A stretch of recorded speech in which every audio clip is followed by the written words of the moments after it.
Então, é um livro histórico do Antigo Testamento, você poderá encontrá-lo na sequência dos livros históricos, Josué, Juízes, Samuel, segundo livro de Samuel, primeiro livro de Reis, segundo livro de Reis. Livro que fala bastante da monarquia de Israel e de Judá, e que apresenta também duas figuras muito importantes, proféticas. O primeiro livro de Reis fala de Elias, e o segundo livro de Reis apresenta a figura de Eliseu. Todos acharam? Diz assim, versículo 1 ao 7 do capítulo 4 do segundo livro de Reis. Certa mulher, viúva de um dos discípulos dos profetas, clamou a Eliseu dizendo: o meu marido, seu servo, está morto, e o Senhor sabe que esse seu servo temia o Senhor Deus, mas veio o credor para levar os meus 2 filhos como escravos. Eliseu perguntou à mulher: o que posso fazer por você? Diga-me o que é que você tem em casa. Ela respondeu: esta tua serva não tem nada em casa, a não ser um jarro de azeite. Então Eliseu disse: vá, peça emprestadas vasilhas a todos os seus vizinhos, vasilhas vazias, muitas vasilhas. Depois entre em casa, feche a porta atrás de você e dos seus filhos e derrame o azeite em todas aquelas vasilhas. Ponha à parte as que forem ficando cheias. A mulher foi embora dali e fechou a porta atrás de si e dos seus filhos. Estes lhe passavam as vasilhas e ela as enchia. Quando todas estavam cheias, ela disse a um dos filhos: traga-me mais uma vasilha. Mas ele respondeu: não há mais vasilha nenhuma. E o azeite parou. Então ela foi e contou ao homem de Deus. Ele disse: vá, venda o azeite e pague a sua dívida, e você e os seus filhos vivem no que sobrar. Vamos orar mais uma vez? Senhor, fala conosco pela tua palavra. Nós te pedimos, Senhor Deus, misericórdia, graça, bondade, revelação bendita do Espírito Santo à nossa mente. Em nome de Cristo. Amém. Esse texto maravilhoso da palavra de Deus fala sobre uma realidade existencial humana que nós vemos todos os dias, experimentamos tanto no microambiente doméstico, caseiro, como no ambiente geopolítico e maior, que é a realidade da dívida. Essa mulher, ela é apresentada no texto como uma mulher endividada. Há várias razões para uma pessoa se endividar. Eu não vou palestrar aqui no tom de uma consultoria financeira, mas simplesmente para pontuar o contexto geral e nós discernirmos o tipo de endividamento dessa mulher, a dívida pode surgir por infortúnios da vida, por uma situação não prevista, por exemplo, uma grande despesa hospitalar, uma negação de um plano de saúde de cobrir a diária de uma UTI. Isso pode gerar uma dívida enorme. A indisciplina pessoal, o que é uma dificuldade muito grande para os brasileiros que não foram treinados a pensar de modo previdente e disciplinado. A dívida pode ser causada também pela ganância do ser humano, pelo descontentamento de viver com aquilo que reconhece ser proporcional aos seus rendimentos e sempre no anseio de querer mais, a pessoa se complica e, movido pela ganância de querer e querer, nunca estando satisfeito com tudo, essa pessoa ela pode também se endividar. O descontentamento ele pode estar no coração de muitos endividamentos e isso leva uma vida a crédito, que é uma expressão até mesmo de um sociólogo chamado Zygmunt Bauman, que fala bastante sobre os nossos tempos de modernidade líquida, de fluidez, onde a personalidade ela é fragmentada, ela não é exatamente definida, não tem nenhum elemento de estabilidade. As pessoas se apegam a relacionamentos e amores que também são descartáveis e líquidos. Isso leva uma vida de consumo, que tem a ver também com uma troca de identidade, porque nós muitas vezes consumimos para possuir e termos alguns símbolos de classe social. E a pessoa então adquire aquilo que não pode com o dinheiro que não tem para se exibir para pessoas que não conhecem. É uma situação muito contemporânea. Eu fico impressionado como a Bíblia ela é relevante, ela apresenta problemas que são atemporais, porque são problemas do ser humano. Não são problemas relacionados simplesmente ao nosso tempo. O nosso tempo vai trazer especificidades, invólucro, uma embalagem diferente. Na modernidade líquida, a facilidade do crédito. Mas o problema estabelecido aqui é um problema universal. Porque dentro do ser humano tem sempre o desejo de querer mais, tem a possibilidade do infortúnio, de uma situação imprevisível no horizonte da vida, um acidente, uma despesa hospitalar, uma seca, um tempo de estiagem, uma hipoteca, a qual não é levada a efeito, uma bolha imobiliária, uma recessão econômica. Sempre há a possibilidade de qualquer pessoa, pela melhor índole que alguém tenha, há a possibilidade de um endividamento. Mas o endividamento não é só uma experiência financeira, é uma experiência psicológica também. É uma experiência de ansiedade, de medo do futuro, da iminência de um credor aparecer. É experiência que pode gerar uma instabilidade em casa, doméstica, transferências de culpa e acusação. Impressionante é que hoje, atualmente, no nosso país, nunca o país esteve tão endividado. Sabiam disso? Nunca o país esteve tão endividado. A dívida chegou ao patamar de 80% dos brasileiros. Isso tem muita relação com a facilidade de crédito, com os bancos digitais que surgiram recentemente e a falsa experiência, que é uma ilusão de que nós temos à nossa disposição aquele recurso, quando na verdade está vinculado ao recurso juros e juros exorbitantes. Mas isso gera a sensação de que nós podemos, e no final das contas, depois da adrenalina dos gastos, vem a experiência da frustração. Porém, nesse texto aqui, a dívida não é causada pela irresponsabilidade da mulher.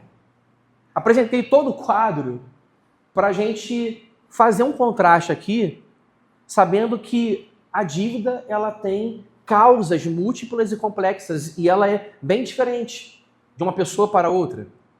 Essa mulher, ela é apresentada no texto, no versículo 1, como alguém que viveu um grande infortúnio na vida.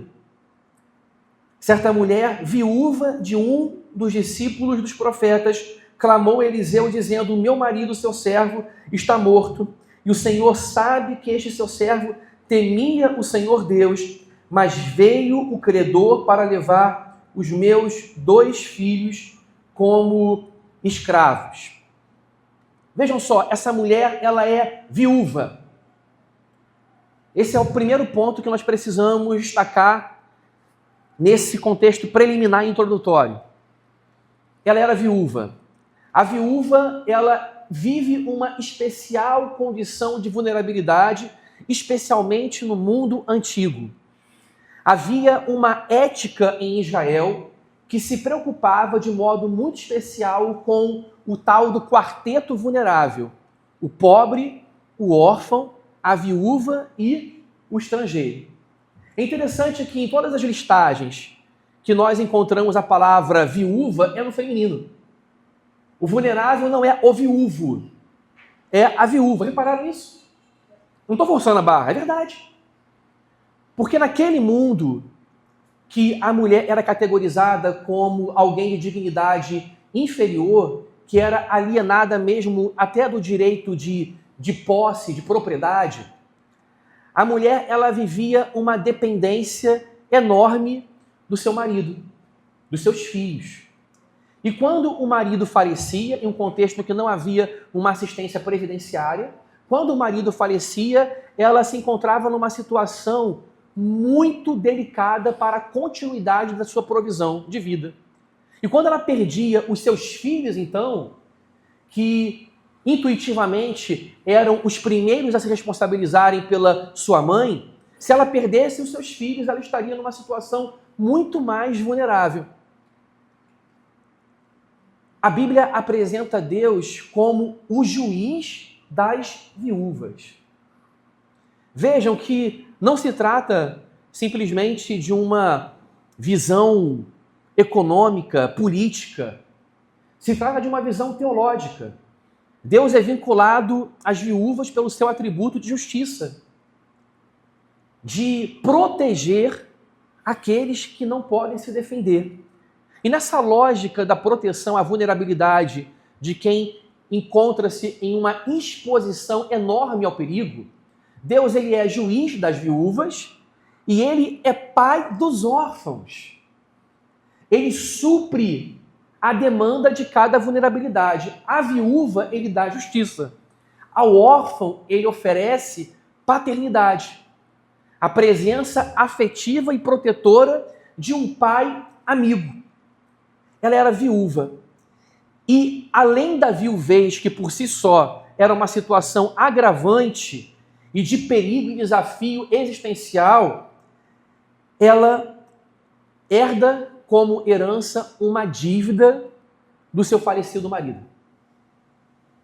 E naqueles dias, pela própria lei, pelo próprio dispositivo legal, era permitido que alguém que contraísse uma dívida a pagasse por meio dos seus filhos, que era uma espécie de hipoteca. Eram hipotecados nesse tipo de transação, e se porventura não pagassem a dívida, os filhos podiam ser subtraídos e tomados do pai e da mãe. Para agravar mais a situação, essa mulher tinha que pagar a dívida com os seus filhos. Eu sei que essa realidade, ela é literal, mas ela tem a possibilidade também metafórica de ampliar o nosso horizonte e mostrar que nessa experiência existencial, psicológica, de ansiedade pelo endividamento, nós podemos perder coisas. Não só coisas materiais, podemos perder filhos, podemos perder relacionamentos, podemos perder credibilidade, crédito, podemos perder oportunidades. E essa mulher, ao perder os filhos, ou sob a iminência de perder os filhos, ela não está perdendo simplesmente uma segurança e estabilidade para o futuro. Ela está perdendo filhos que ela ama. Mas além de perder filhos que ela ama, ela também está perdendo a segurança e o futuro. Os filhos para uma viúva eram tudo. E ela está perdendo filhos amados, mas perdendo segurança, estabilidade, futuro e esperança. Vejam que situação difícil. Mas eu quero destacar, em primeiro lugar, sobre a natureza dessa dívida, a experiência existencial dessa dívida. Eu quero destacar, em primeiro lugar, que infortúnios como esse podem afetar a vida de um servo de Deus. Um servo de Deus não está blindado a passar pela literalidade de uma situação de dívida, mas também da dívida existencial, que é a sensação de sempre estar devendo alguma coisa. Sempre se deve ao pai, sempre se deve ao filho, sempre se deve à empresa algum tipo de produtividade, de resultado. Às vezes são expectativas sociais, mas também podem ser expectativas sociais internalizadas na sensibilidade da nossa consciência que nos cobra, e nós podemos cobrar de nós mesmos mais profissionalismo, mais diplomas, mais produtividade, mais renda, mais aquisições, e nunca está bom. Então nós vivemos a experiência existencial do dever, de não estar bom, do descontentamento. Porém, além dos problemas que são causados muitas vezes pela nossa própria negligência, há problemas que não são causados pela nossa própria negligência. E esse é o caso da viúva. O marido faleceu e deixou uma dívida para ela. E me impressiona o versículo 1, quando ela diz ao Eliseu, ainda dentro do seu clamor, ela clama a Eliseu dizendo, ela vai ao profeta, ela busca uma resposta no Senhor. O profeta é uma figura mediadora, não é o próprio Deus, mas é alguém que sabidamente é o representante da voz divina. Enquanto o sacerdote representa o ser humano diante de Deus, o profeta representa a voz de Deus ao ser humano. O profeta, ele é aquele que tem a oralidade, o discurso, ele é a voz. Ele introduz a sua palavra acreditando-a a Deus. Assim diz o Senhor, a boca do Senhor o disse. Então, ela não está procurando simplesmente uma figura carismática. Ela está procurando a palavra de Deus ao clamar ao profeta. E vejam como ela se expressa. O meu marido, seu servo, está morto. E o Senhor sabe que esse seu servo temia o Senhor Deus. Você sabe, Eliseu. Ou seja, Eliseu testemunhara. Tinha uma convivência imediata e direta. Lendo os livros de Samuel e de Reis, vocês verão que existe uma comunidade profética que vivia em Gilgal, Betel, Jericó, Ramá. Essa comunidade, primeiramente, se juntou em torno da figura de Samuel e depois ela anda com Elias e Eliseu. É uma escola de profetas, é uma casa de profetas. Eles estão se juntando para a oração, para o aprofundamento da fé em Jeová, Deus único, para a declaração do monoteísmo em Israel diante do balismo. Balismo é a adoração a Baal.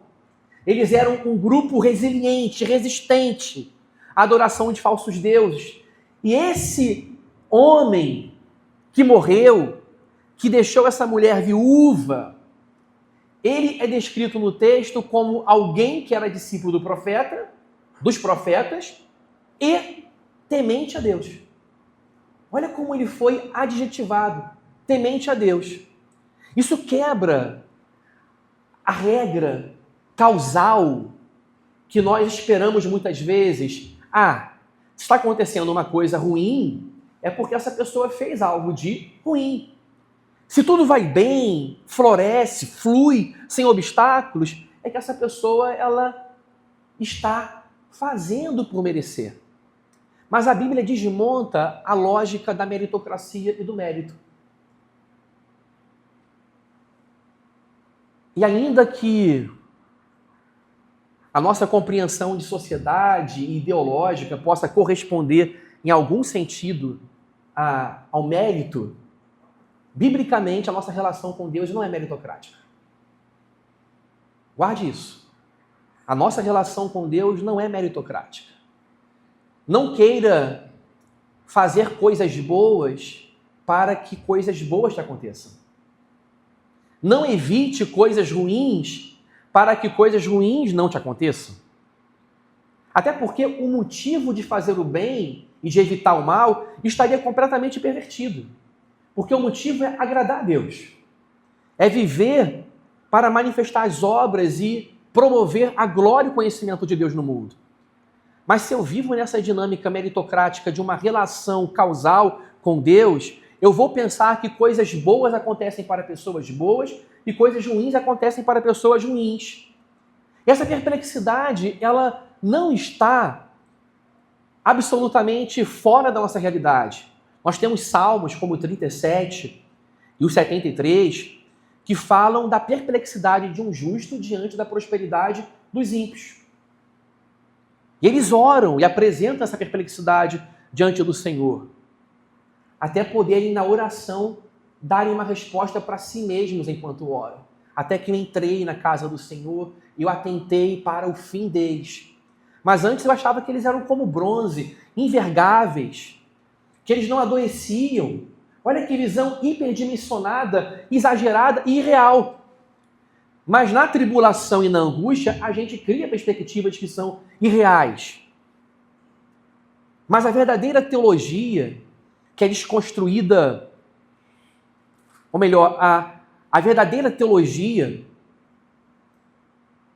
que apresenta a graça de Deus, mostra que a gente não pode ficar nessa lógica causal, e o livro de Jó desconstrói isso. Porque ele era um homem justo, íntegro, se desviava do mal, e tudo que nós chamamos de ruim, tudo de ruim, ou tudo de ruim, aconteceu na vida de Jó. Engraçado que a gente pensa, coisas ruins acontecem porque a pessoa é ruim.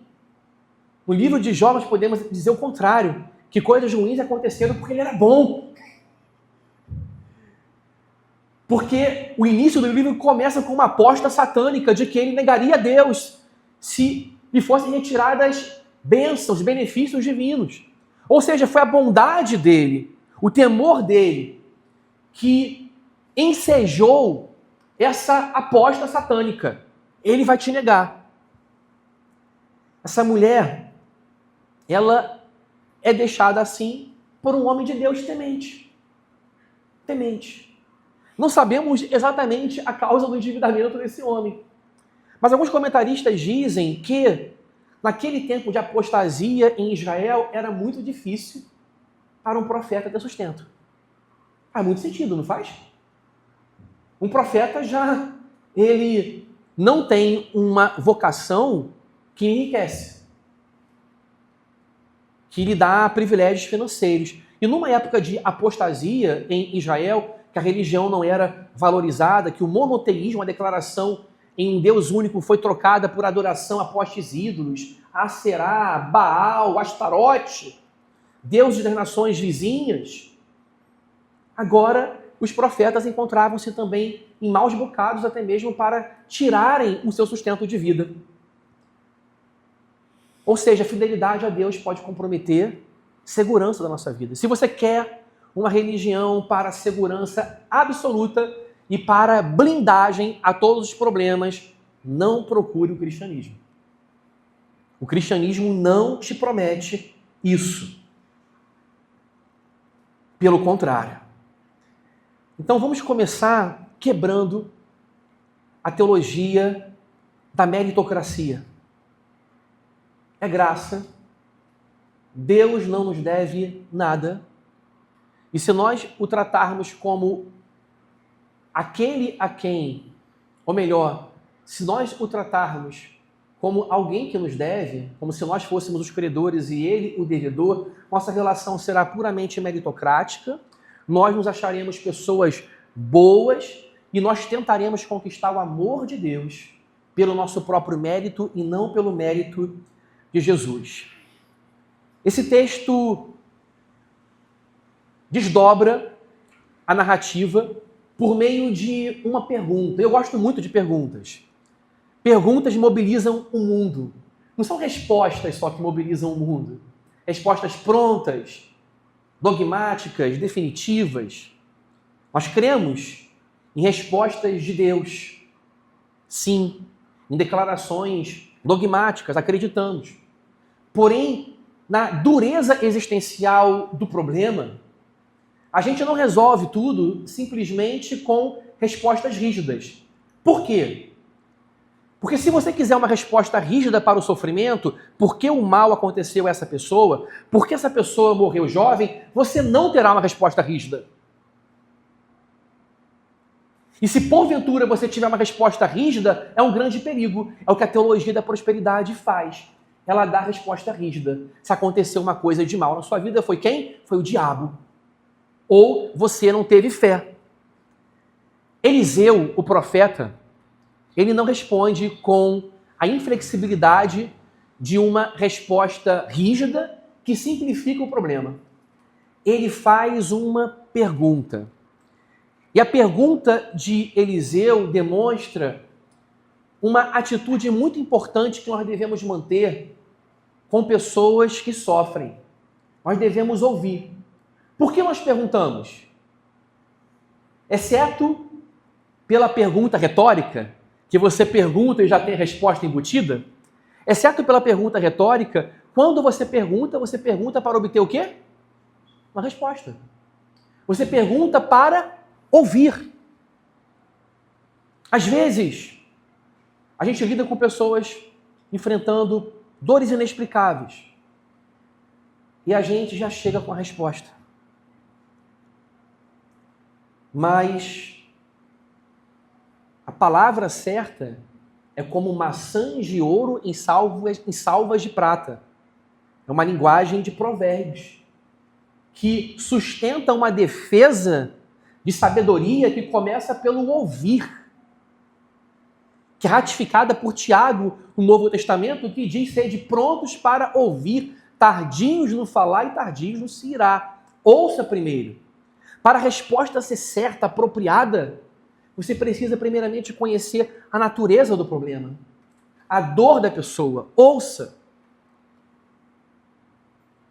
Isso nos leva à nossa segunda declaração, que aponta para a importância das perguntas que movem pessoas. Eliseu, ele pergunta. Vejam comigo o versículo 2. Eliseu perguntou à mulher: o que posso fazer por você? Diga-me o que é que você tem em casa. O que posso fazer por você? Diga-me o que é que você tem em casa. Ele pergunta. Ele quer ouvir. Ele tem sensibilidade. A gente imagina muitas vezes o profeta como alguém que vocifera, que dá um pulo para trás, para frente, aponta o dedo em riste e fala. Mas vejam a humanidade do profeta, como ele é conversativo, como ele procura ouvir a voz angustiada da mulher. E a mulher responde: esta sua serva não tem nada em casa a não ser um jarro de azeite. Pergunta: o que posso fazer por você? Aparentemente parece óbvio o que eu posso fazer por você. É que nem quando Jesus ele encontra uma pessoa paralítica deitada ao redor do tanque de Betesda e pergunta: o que queres que eu te faça? Parece óbvio. Mas Jesus pergunta, porque ele quer ouvir. E a pergunta de Deus dá ensejo a orações, a clamores. E se nós ouvirmos uma pergunta divina, desencadeada pela própria leitura bíblica, pela pregação e pela crise da fé, se nós ouvirmos uma pergunta bíblica e a respondemos em oração, nós não podemos evitar em nossa resposta o que nós sentimos. Porque a oração, ela é um derramamento sincero do que nós sentimos diante de Deus. Nós somos cheios de clichês, às vezes, evangélicos. Um deles é: começa a adorar o Senhor, deixa o seu problema do lado de fora. Não pense mais em nada, não. Pensa no seu problema sim. Pensa. Eu quero que você pense no seu problema. Eu quero que você pense. Não deixe o seu problema do lado de fora. Traz para Deus o seu problema. Faz sentido? E vejam como não tem nenhum sentido repetir clichê. Geralmente clichê é disco arranhado. Não sei nem se você entende o que é disco arranhado. A depender da geração você não entende o que é disco arranhado. É repetição, é vitrola. Ih, pior, vitrola, não dá. Geralmente quando a pessoa repetia, a gente falava assim: essa pessoa é uma vitrola. era o disco de vinil arranhado. Para os antigos, quando o disco estava arranhado, ele repetia. Repetia a sílaba. Não vou imitar aqui não, senão vai ser bem estranho. Mas repetia a sílaba. E clichê é uma repetição desproposital, sem sentido. Então, não deixe o seu problema do lado de fora. Traz seu problema para a sua fé, porque a sua fé responde a tudo. E a serva, ela diz, em resposta a isso, pergunta, o que você tem em casa? Ela tem uma resposta ambígua. Esta tua serva não tem nada em casa, a não ser... não tem nada ou tem? Não tem nada. Ela tem um olhar de insignificância, nada. Ao que supostamente ela tem. Eu não tenho nada em casa, a não ser, exceto. Então ela tem alguma coisa. Mas algo para o qual ela não dá um valor à solução do problema dela, que é dívida, os filhos serão levados. Ela está psicologicamente aflita, atormentada. Não tenho nada a não ser um jarro de azeite. E aqui, eu preciso falar para você, em segundo lugar, aliás, em terceiro lugar. Primeiro, que infortúnios acontecem a pessoas boas. Em segundo lugar, que as perguntas movem o coração de um cristão, a oração. E, em terceiro lugar, nossa necessidade e carência pode ensejar uma grande oportunidade da manifestação divina. O que você tem? Só azeite. É isso aí. Deus vai pegar o seu pouco.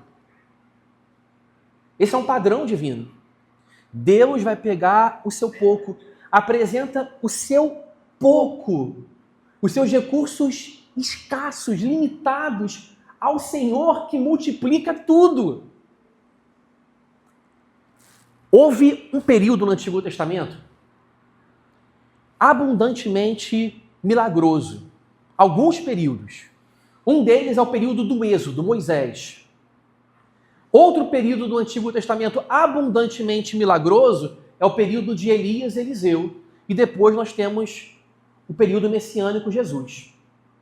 A vinda do Messias. Se nós temos um período abundantemente milagroso em Elias e Eliseu, e os profetas apresentam um arquétipo, um tipo de Cristo, mostrando o Cristo que haverá de vir, e se eles, por sua mão, realizam grandes milagres, ou Deus realiza grandes milagres pela mão deles, pela instrumentalidade deles, significa que a figura profética e os milagres estão apontando para Jesus, que é o profeta definitivo. Faz sentido? A Bíblia toda fala de Cristo. É impressionante as conexões lógicas, a semelhança. Ele visita uma viúva. E ele atende misericordiosamente uma viúva. Jesus atende a viúva e ressuscita o filho dela. Elias ressuscitou o filho de uma viúva. Eliseu atende aos clamores e anseios de uma viúva prestes a perder os seus filhos. Eliseu multiplica pães, dá pães a 100 pessoas. Jesus multiplicou uma multidão. Estão vendo as semelhanças entre Jesus, Elias e Eliseu? Ressurreição da viúva, do filho da viúva, atendimento ao clamor de uma viúva, Jesus solidário a vulneráveis, a pobres, a miseráveis, e aqui, no caso, Elias com a viúva de Sarepta, Jesus multiplicando pão, transformando água em vinho, Eliseu colocando farinha na panela para tirar o efeito da morte e subverter a morte pela vida. Nós temos uma semelhança muito grande. Esses milagres estão apontando para a vinda de Jesus, para o profeta, que é o profeta de Eliseu e de Elias, que inspirou o conteúdo da profecia deles. E o que é impressionante é que é um padrão do milagre de Jesus o quê? Usar o que a pessoa tem. Esse é o ponto que eu quero chegar. Há um padrão de milagre em Elias e Eliseu que é um padrão divino. É um método divino. Jesus está diante de uma multidão com fome. O que tinha? Um garoto, um menino, incontável. Não se contavam as crianças e as mulheres. Então, o menino incontável, ou incontável, inominável, foi até Jesus com 5 pães e 2 peixes. E Jesus multiplica e serve uma multidão. Uma pergunta como essa, o que você tem, leva a gente a perguntar para nós mesmos. E perguntas, às vezes, desencadeiam em outras perguntas. O que é isso? O que você quer dizer? Será mesmo que eu não tenho? Você não tem nada mesmo? O que você tem? Às vezes é um dom adormecido. É um talento, uma capacidade profissional que não tem sido praticada, é a escassez de um recurso financeiro a partir do qual você pode começar alguma coisa. O que você tem? Nada é certo, nada é certo. Coloque o seu nada é certo diante de Deus. Porque Deus, Ele usa o que nós temos e multiplica. Amém? Deus, Ele usa o que nós temos e multiplica.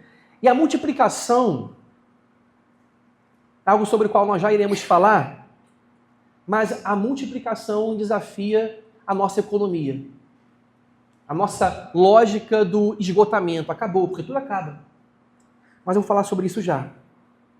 Então Eliseu disse, vá, peça emprestadas vasilhas a todos os seus vizinhos, vasilhas vazias, muitas vasilhas. Depois, entre em casa, feche a porta atrás de você e dos seus filhos e derrame o azeite em todas aquelas vasilhas, ponha à parte as que forem ficando cheias. A mulher foi embora dali, fechou a porta atrás de si e dos seus filhos. Estes lhe passavam as vasilhas e ela as enchia. Quando todas estavam cheias, ela disse a um dos filhos, traga-me mais uma vasilha.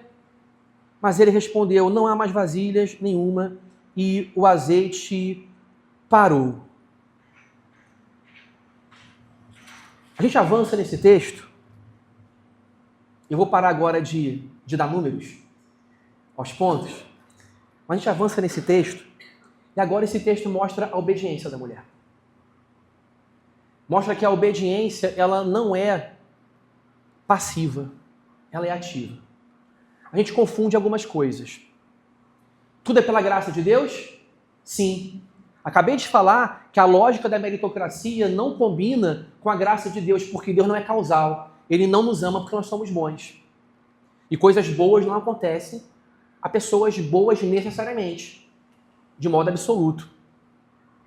A graça é o favor imerecido de Deus. A graça, ela é custosa. Ela custa o sangue de Cristo no Calvário. Mas o custo dessa salvação pela graça não significa que o custo é repassado para a gente. Sabe quando você compra alguma coisa para alguém e você repassa o custo? Apresenta a notinha. O Senhor, Ele paga o preço, mas Ele não repassa a notinha. Ele paga o preço alto na cruz pelo nosso perdão. O perdão é custoso, mas é de graça porque Ele não passa a notinha. É de graça porque Ele oferece generosamente para ser recebido por fé. Então, de um lado, eu tenho a afirmação, a graça é absolutamente soberana. E o ser humano não faz nada para merecê-la. No entanto, a graça é recebida por fé. E por uma fé que não é passiva, é uma fé ativa. É uma resposta humana à graça de Deus. E é claro que essa resposta humana ela é produzida pela própria graça do Deus que dá fé.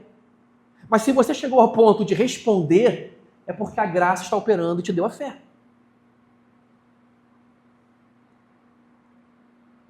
A graça de Deus exige resposta humana. Uma resposta humana produzida e provocada pelo divino. Mas existe uma resposta humana. E nós não podemos esquecer disso. 5 pães e 2 peixes. Só tenho um jarro de azeite. Qual a resposta que você está oferecendo ao desafio que você enfrenta? Qual a resposta? Qual a resposta de fé? Qual a resposta de confiança em Deus? Eu e você somos chamados a confiar em Deus quando as coisas não vão bem, quando nós não encontramos solução. Eu tenho algumas coisas na minha vida nesse exato momento que eu não sei qual vai ser a solução. Não sei. Mas eu sei que Deus, Ele providencia generosamente o que nós precisamos. Não o que queremos, mas o que nós precisamos. O que é necessário para a nossa vida, Ele providencia. E aí, a ordem do profeta, ela é uma ordem com muitos detalhes. Vai até a vizinhança, pegue todas as vasilhas, traga, entre em casa, feche a porta e vai derramando azeite nas vasilhas. Vai derramando. Coloque a parte de vasilha, derrama, coloque a parte. Olha a riqueza de detalhes. Pega a vasilha, entra em casa, fecha a porta, derrama o azeite e coloque a parte. E ela fez esse trabalho com os seus filhos. Olha que coisa interessante. Agora, fazendo uma analogia novamente com Cristo. O milagre do Antigo Testamento é um padrão para o milagre de Cristo. Quando não havia pão e o menino traz os 5 pães e os 2 peixes, Jesus fala para os discípulos: dá-lhes vós mesmos de comer. Jesus não fez o pão ser amontoado em um reservatório para que todos pudessem se servir dos pães. A multiplicação acontece no decorrer do engajamento de uma fé ativa, na qual a multiplicação progressivamente acontece em meio ao trabalho da fé. Dá-lhes vós mesmos de comer. Eles vão entregando o pão. E o pão vai se multiplicando. Não é pão estocado, armazenado. Vejam, aqui há 1 tonelada de pães. Não. E a mesma coisa acontece aqui. O azeite, ele é progressivamente derramado em cada vasilha. E à medida que ele é derramado, as vasilhas vão se enchendo. Muito lindo isso. Isso desafia a nossa lógica econômica. Vou dar um exemplo aqui, tosco e simples. Eu vou fazer quentinha na minha casa. Vou fazer comida para fracioná-la em pequenas porções e fazer quentinha. Se eu tenho 5 quilos de comida entre guarnição e proteína, e eu preciso fracionar para fazer quentinha, eu preciso de potes com peso líquido e volume para os 5 quilos. Se fosse pela lógica da economia, ela com 1 jarro de azeite, ela precisaria talvez de 1 vasilha somente. E ela podia questionar, para que tanto vaso? E era uma situação de exposição, porque o problema da casa estava sendo levado para fora. Ela estava pedindo ajuda. Coisa que muitas vezes nós não fazemos. E nós temos que pedir ajuda. E ela foi pedir ajuda à vizinhança. Se vulnerabilizar, levar para fora. Pediu ajuda. A gente não chega aqui sozinho. Nós precisamos de laços comunitários. Isso daria uma outra pregação. Eu não vou por essa janela, não. Quando você prega, você vê várias janelas. Aqui daria uma pregação por essa janela. Mas eu vou sair dessa janela. Ela foi e pegou as vasilhas. Levou para casa e foi enchendo. E o bonito disso é que quando ela diz, traga-me mais 1 vasilha, o filho respondeu, não há mais vasilha nenhuma. E o azeite parou. Isso me leva a um outro ponto, que é o ponto da multiplicação divina. Essa é a lógica da multiplicação. Pela lógica econômica, eu preciso do peso líquido do que eu tenho para comportar. Pela lógica econômica, eu eu meço as coisas. Em quilos, litros. E eu não preciso de mais. Os recursos são esgotáveis. Você sabe que os recursos são esgotáveis, eu sei. Os recursos do solo, minerais, do petróleo é esgotável. O nosso dinheiro é esgotável. A nossa criatividade é esgotável. Quantos não estão cansados de dar uma solução aos seus problemas? Porque a criatividade também tem um limite e se depara com infortúnios, com muralhas, com quadros maiores. Mas o Deus multiplicador que diz, dá-lhes vós mesmos de comer, é o Deus também que diz, derrama o azeite na vasilha. Se engaja, entra com fé ativa. E não tenha medo de mérito, porque a tua fé é dom de Deus. Mas entra com fé ativa. Confia em mim. E essa mulher, desafiada pela fé, ela não pega uma quantidade de vasilhas que limita o jarro de azeite. Ela enche, ela se apropria e pega muitas vasilhas. Muitas vasilhas. Eu acho que até cabe uma pergunta aqui. Nós estamos apresentando nossas vasilhas diante de Deus? Vasilhas vazias, olha que bonito. Vazias, um trava-línguas. Vasilhas vazias diante de Deus, para Deus encher. Esse não é o padrão divino também? Encher o vazio? Não é o caso de nós orarmos, Senhor, encha-nos do que nós estamos vazios, esvazia-nos do que nós estamos cheios?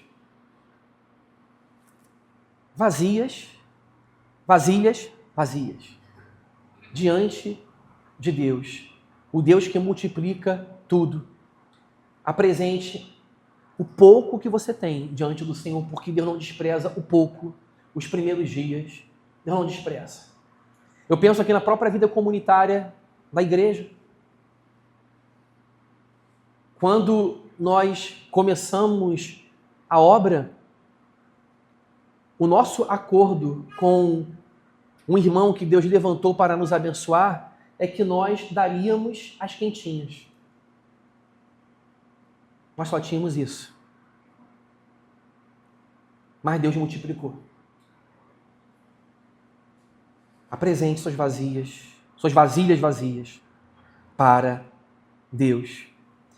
E o bonito na multiplicação é que Deus não vai multiplicar até quando você quer. Ele vai multiplicar até a vasilha acabar. Traga-me mais uma vasilha, mas ele respondeu, não há as vasilhas nenhuma. Deus não fez um milagre que tornou aquela mulher a maior produtora de azeite de Israel para enriquecê-la. Não. O milagre acabou quando a última vasilha foi preenchida de azeite. Ou seja, o que limitou a manifestação do milagre não foi o poder de Deus, mas a necessidade. Era o que ela precisava. Não pense que o milagre de Deus é para ceder a caprichos. A providência de Deus não é para fazer o que você quer, é para fazer o que Ele quer, mas o que Ele quer contempla a nossa necessidade, o que nós precisamos. E aí, a última vasilha veio e parou de fluir azeite. E a palavra no hebraico para não há vasilha nenhuma e o azeite parou, a palavra para parou, é a palavra ficou de pé. Parou de fluir. Parou. Que nós possamos oferecer nossas vasilhas ao Senhor. Vasilhas vazias. Com humildade, com submissão. Deus não enche vasilhas cheias. Deus multiplica o nosso pouco. A sua providência ela é maravilhosa. Deus supre a sua necessidade. Deus supre as necessidades da igreja. Dos jovens que vão se casar. dos aposentados. Do colégio da criança, que não está nem preocupada em como os pais pagam o colégio. Mas Deus provê porque os pais estão preocupados. Do jovem universitário. O futuro, o desafio do mercado de trabalho, o Senhor provê todas as coisas. Então ela foi e contou ao homem de Deus, após o azeite parar.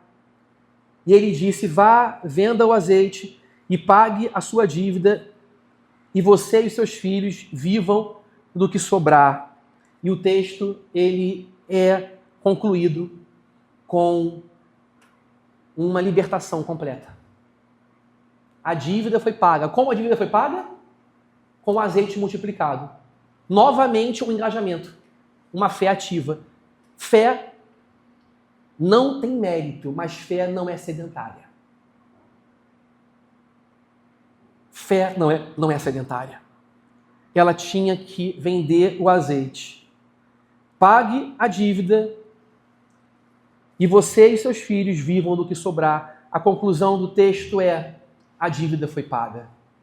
Os filhos foram libertos da escravidão e ela pôde viver. Alguma semelhança com o Calvário, com Cristo, com a cruz? Jesus pagou a dívida.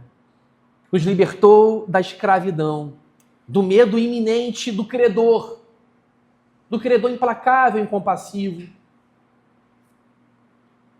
Ele é um credor também, mas é um credor compassivo, não incompassivo, benevolente, que perdoa dívidas. O Senhor perdoa a nossa dívida. O castigo que nos traz a paz estava sobre ele. O escrito de dívida que nos era contrário foi cravado na cruz. A nota promissória foi rasgada. Ele não repassou o comprovante. Ele pagou o custo na cruz e disse: a dívida é minha, o custo é meu. Eu quero você livre, eu quero os seus filhos livres. Eu quero liberdade. Liberdade da cruz. Liberdade do Calvário. E ela pagou a dívida, os filhos foram livres e pôde viver. Com dívida a gente não vive. Nós temos muitas dívidas carregadas pela nossa sensibilidade, enquanto Jesus pagou por todas elas. Mas às vezes a gente se sente em dívida com o filho, a gente se sente em dívida com a sociedade, se sente em dívida moralmente com o nosso próprio padrão que nós elevamos, que nós criamos e que nem Deus exige. E vivemos uma culpa constante. A culpa está nos divãs dos psicólogos. Por isso que as pessoas vão para lá. A culpa é uma realidade existencial e culpa é dívida. Perdoa as nossas dívidas, assim como perdoamos aos nossos devedores. Dívidas. O Senhor perdoa dívidas. Que você possa hoje sair daqui sabendo que sua dívida foi perdoada, sem culpa. O Senhor não repassou a nota promissória. Eu e você temos erros, mas ter erros não significa que nós vamos carregar culpas. Porque os nossos erros devem ser repassados ao Cristo que pagou o preço por eles. Erros que se chamam pecado. Nenhuma condenação há para aqueles que estão em Cristo Jesus. O Senhor é solidário à nossa viuvez, porque todos nós somos, em algum sentido, viúvas. Devemos alguma coisa, os credores estão vindo, o passado cobra, falta alguma coisa. Mas apresente ao Senhor as suas vasilhas hoje, para que o Senhor multiplique o seu pouco. Ele é um Deus multiplicador. E eu termino com aquela pergunta de Eliseu: o que você tem? O que você tem? O que você tem pode ser muito pouco para você, ao ponto de você titubear que nem a mulher. Nada. Se não, ora, nada ou alguma coisa. A gente faz isso, né? Nada. Mas, até com vergonha de falar, tem um jarrinho de azeite, mas não vai resolver nada da minha dívida. Nada. Mas fala com Deus. Eu tenho isso aqui, Senhor. Eu tenho uma fé que é dom do Senhor, mas que é do tamanho do grão de uma mostarda. multiplica a minha fé, me ajude na minha falta de fé. Apresente suas vasilhas vazias diante de Deus, sabendo que até o milagre vai parar. Porque Deus não cede a caprichos humanos, mas supre necessidades. Vamos orar? Vamos ficar de pé.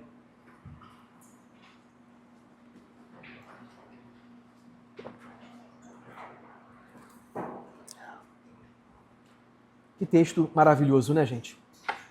Que texto rico. A gente faz uma leitura corrida da Bíblia e não percebe tanta riqueza. Uma coisa que o Martin Lloyd Jones diz sobre o trabalho da pregação é que o pregador, ele nunca deixa de ter algo maravilhoso para expor. E esse é um grande facilitador, porque a Bíblia é maravilhosa. Basta a gente pedir a luz do Espírito Santo para Deus falar conosco todos os dias. Que Deus fale com você. Essa semana, como eu creio que já falou contigo hoje, mas imagine Deus falar contigo todos os dias pela Bíblia. Não se prive disso. Leia a Bíblia. Ore. Vá para o seu quarto. Não espere tocar na Bíblia no próximo domingo. Não faça isso em nome de Jesus. Quero uma igreja, desejo uma igreja que leia a palavra do Senhor, que submeta-se à palavra do Senhor. Vamos orar ao Senhor nessa hora. Nosso Deus, nosso Pai, Tu és Deus bendito para sempre e sempre. Tu és o Deus que, segundo a sua riqueza em glória, há de suprir todas as nossas necessidades em Cristo Jesus. Senhor, nós temos grandes desafios. E a gente tem nada exceto pouquinho. É tão pouco, Senhor. Tão pouco que nós temos. Mas nós colocamos diante do Deus multiplicador. Do Deus que pede para a gente para pegarmos muitas vasilhas, não poucas. Mas o Senhor só enche vasilhas vazias. Que essas vasilhas vazias sejam uma metáfora da nossa vida. Uma vida de gente que se esvazia de si mesmo para se encher do Senhor. Obrigado, Senhor, porque a despeito dos infortúnios que nós passamos na vida, nós sabemos que Tu és bom, está conosco, é fiel, é um Deus de graça. Às vezes não entendemos tantos sofrimentos, lutas pelas quais passamos. Não sabemos se o milagre vai acontecer do jeito que nós queremos ou não. Mas sabemos que o Senhor haverá de prover do Teu jeito, do Teu modo, de acordo com a nossa necessidade pelo Teu propósito. Cuida de cada pessoa aqui, de cada provisão necessária. E que ninguém se sinta aqui, Senhor Deus, psicologicamente atormentado pela dívida. Seja ela de qual natureza for. Porque em Cristo Jesus nós temos paz, sossego, paz que excede todo entendimento e perdão de pecados. Paz com Deus. O Deus que existe não é contra nós, mas é por nós, favorável, amigo, solidário. É o credor compassivo, que perdoa. Obrigado, Senhor. Em nome de Jesus. Amém.